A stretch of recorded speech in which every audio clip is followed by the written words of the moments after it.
If you think the AI revolution is about software, look at the power grid. Clean energy capital spending is hitting $180 billion this year, and the rules are changing fast.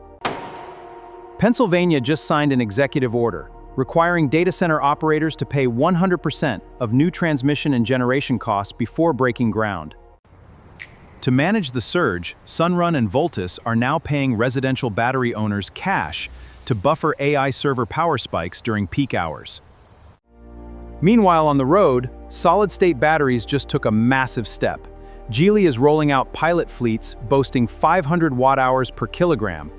That is nearly 4 times the energy density of previous packs, unlocking 1,000-kilometer ranges without weighing down vehicle chassis.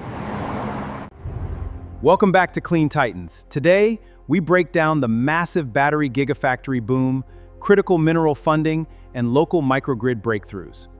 LG Energy Solution has officially started production at its $2 billion 35 gigawatt-hour factory in Michigan, churning out LFP cells for utility storage. The U.S. Department of Energy just allocated $500 million across 7 domestic mineral innovators to onshore refining from cathode to cell.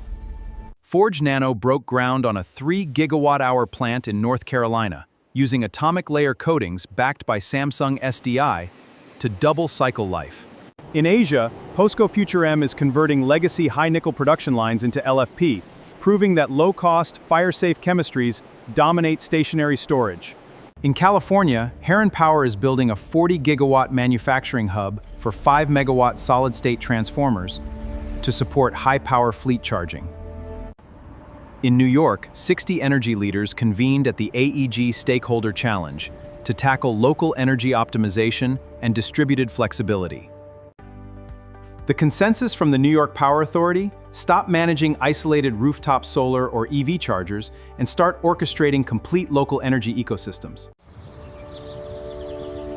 Crucially, stakeholders are expanding direct design affordable housing, ensuring fixed-income residents benefit from grid flexibility. California's push for unified VPP standards as its storage footprint exceeds 21 gigawatts, 30 times where it stood just 7 years ago. This is our new reality. Across Europe, Fluence and LEAG started construction on their 400 megawatt-hour grid battery in Germany, repurposing legacy thermal infrastructure. With global clean energy investments tracking for record highs, storage is no longer an experimental add-on. It is the central backbone of the power market.